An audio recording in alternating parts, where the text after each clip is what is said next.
Majira ni saa 9 na dakika 33 majira ya Minembwe huko, lakini pia hata Uvira ni saa 9 na dakika 33. Watu wa Bukavu, Goma, mnasemaje? Ni saa 9 na dakika 33. Poleni sana, tunawakumbuka sana ndugu zetu. Lakini pia watu wa Baraka huko na watu wa Fizi Centre wanasema ni saa 9 pia na dakika 33 kabisa majira ya hapa mashariki mwa Jamhuri ya Kidemokrasia ya Kongo. Lakini wenzetu wa huko Burundi, wakongomani ambao wamekimbilia huko, ambao wanaishi katika makambi mbalimbali hususan huko Ruigi, wanakuambia ni saa 9 kabisa na dakika 33 hapa tunapozungumza. Lakini wenzetu wa Tanzania wanakuambia sasa hivi sisi ni saa 10 na dakika 33 majira yapo kwao Tanzania. Nina mambo mawili ambayo nitakuja kuzungumzia kwenye hii voice moja usambaze, lakini niliwaambia watu mjiabone kwenye channel YouTube, kwa sababu hivi karibuni taarifa zote ambazo tutakuwa tunawapa zitakuwa zinatoka kwenye channel YouTube. Kwa hiyo mwende mjiabone. Lie iko humu, mkamate lie mjiabone, mkuwe wengi kule, mkuwe mnapata taarifa na pia mtakuwa mnazisambazia watu wengine. Tunahitaji dunia nzima ijue kazi ya wazalendo wanaoifanya, ijue kazi ya mzee mbeba maono William Amuri Yakutumba anakwenda kuifanya akishirikiana na wazalendo wengine wote na viongozi wote wa kizalendo. Wajue ni kazi gani wanaoifanya katika nchi yetu ya Kongo, hususan huku tunakopatikana Uvira, Fizi, Mwenga na kuendelea. Popote panapopatikana mzalendo ni lazima wajue, ndugu yangu. Inatakiwa tushirikiane kwa upendo, inatakiwa tushirikiane kwa pamoja. Tuchunge, tuangalie huu upendo unaweza kuenea maeneo yote duniani. Kwa hiyo inaweza kuwa ni vizuri kabisa, ndugu zangu, tushirikiane kwa pamoja. Message zangu mbili, moja nitazungumzia juu ya insecurity ambayo inaanza kuonekana pia katika tarafa la Uvira. Hiyo nitakuja kuongelea ndani na nitakuja kutoa onyo zaidi, kwa sababu kuna kuwa taarifa ambazo haziko sawa. Tunawashukuru sana wenzetu wa diaspora kutoka huko South Africa. Mungu awabariki sana kwa kazi mnaoifanya. Natumaini Mungu atawalipa kwa kazi mnaoendelea kukumbuka wazalendo, kwa kazi ambazo mnaendelea kufanya zaidi kushirikiana pamoja na sisi. Mungu azidi kuwabariki watu wa South Africa.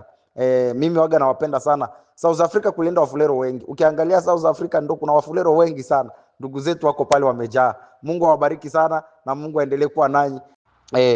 Kwa hiyo ni hivyo, ndo taarifa mbili ambazo nitakuja kuzungumza. Ya kwanza ni kwa sababu ya insecurity ambayo inaanza kuonekana ndani ya tarafa la Uvira, na jambo la pili nitakuja kuzungumzia kwa watu ambao kwa wazalendo, na ni kuwakumbusha zaidi wazalendo, wakati tutakamata Minembwe vile ile centre ya Minembwe, kwa sababu hatujafika mcentre ya Minembwe.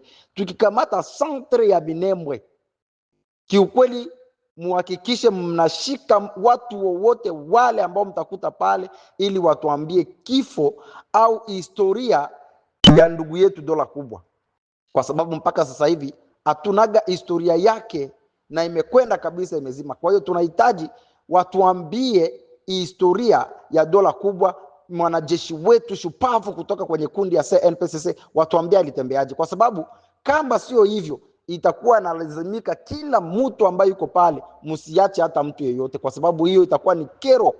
Hao watu walituumizia watu wengi, walituia watu wengi sana, tena sana.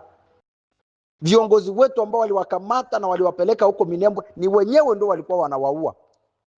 Na pia hata raia ambao wako hapo Minembwe walihusika na mauaji ya watu wetu wengi, kwa sababu walikuwa wakienda hata mashambani, wakikuta watu hao ambao wanaenda mashambani, hao wamama, wadada, wakaka, wababa, wazee, walikuwa wanawaua. Hizo historia zote tunazijua. Kwa hiyo ni historia mbili ambayo nataka zaidi kuizungumzia siku ya leo. Acha nianze na insecurity ambayo inaanza kuonekana zaidi. Na hiyo insecurity inaanza kuonekana na vijana ambao wametoka Sange, wakajipenyeza, wakapata muda wa kuingia Uvira. Na hao ambao wameingia Uvira, ndugu zangu, tulishapata taarifa kuwa hao vijana ndio wanakuwa wanawaonesha njia na kuwapatia signal au taarifa zote za waasi wa M23. Hii inarudilia vijana waliochukua muda wa kutoka Sange wakaingia Uvira. Kuna wengi ambao walikuwa wameshajiunga na waasi wa M23 na walipewa pesa hapo Sange. Kuna vijana walipewa pesa. Kwa hiyo wazalendo, kueni makini katika mji wa Uvira. Kueni makini. Kueni makini wazalendo katika mji wa Uvira, kueni makini. Tuwe macho, tusilale, kwa sababu vijana wengi walitoka pale na wakajipenyeza, na ndo wao ndo wanaanza kutoa taarifa zote ambazo mnazotembea katika mji wa Uvira. Popote mnapofinyaga ni wao vijana wanapeleka hizo taarifa, kwa sababu hizo taarifa tunaanza kuzipata mapema kabisa. Kwa hiyo kueni makini. Polisi imeingia Uvira. Polisi imeingia Uvira. Tunawaomba kazi yenu ambayo mnahitajika kuifanya ya kipolisi, muendelee kuifanya kwa haki na uhakika katika tarafa la Uvira. Hatutaki tena zile desordre ambazo zilikuwa zinafanywa. Ndugu zangu, tuko clear, tuko wazi kwa hii ambayo tunakwenda kuongea, kwa sababu sisi hatulali mchana usiku kwa sababu ya kuwaletea habari ya ukweli na ya undani kabisa. Najua kuna watu ambao wamejitolea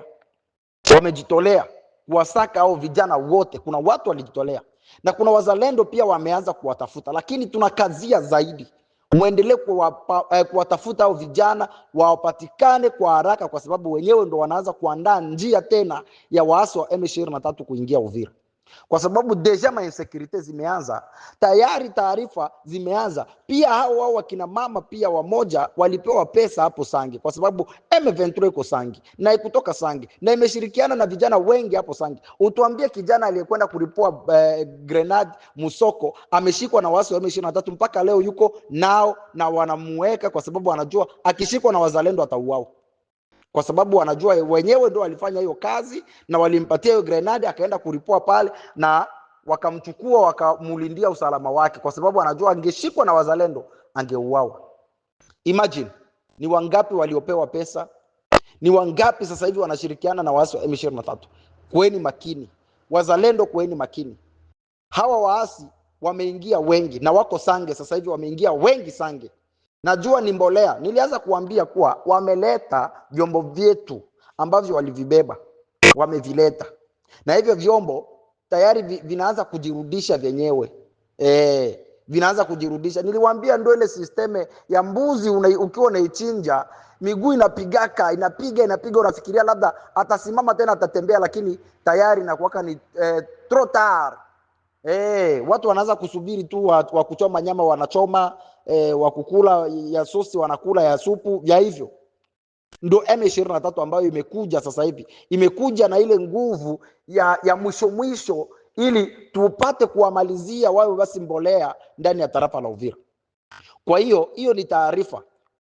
Kweni makini sana na wakina mama, kweni makini, kwa sababu ukiwa mtu ambaye bado upo sehemu ya wahasi wa M23 wapo tayari, hapo kuna uoga, kwa sababu utazungumza kitu chochote kile kinachohusiana, kwa sababu sisi wakongomani tuna uoga. Sisi wakongomani tunaongea sana, lakini ndani ya mioyo yetu tuna ule uoga, kwa sababu hapa niwaambie, kuna watu bado wanaongea na wanatoa siri za wazalendo, kazi yote wanaoifanya popote pale wanapokwenda. Kuna wale ambao wanaendelea kutoa hizo siri, na ni kwa sababu wanawekwa bunduki. Lakini sehemu zingine kuna watu wanasimama hodari na kusema sina hata haja ya kutoa siri moja, bora nife. Na wewe utakuwa unakufa kwa ushujaa zaidi, kwa sababu utakuwa umekufa kiwalali na ukweli. Hii nawaambia kweli. Lakini sisi wakongomani tuna ile uoga, tuna uoga wa kufa. Na wakati kuna wanajeshi wamejitolea kupigania nchi, kuna wazalendo wamejitolea kupigania nchi, kwa nini sisi tuendelee kuweka uoga? Kwa nini sisi tuchukue jukumu ya kuendelea kuweka uoga? Si unakataa, unasema mimi sitaki kuongea kufuatana na, kama mtaua muue, lakini pia ujue utakuwa umekufa kwa haki. Hata Mungu anaijua hivyo.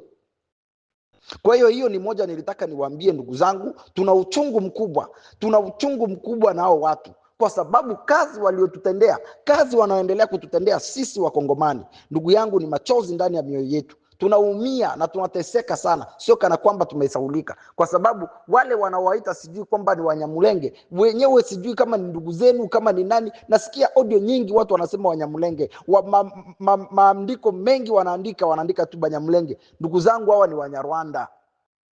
Hii tunawaambia tu kweli, ni Wanyarwanda waliokamata mji kwa nguvu, ili wamiliki Minembwe, wamiliki na sehemu zingine, na hiyo ndio tunaendelea kukataa zaidi.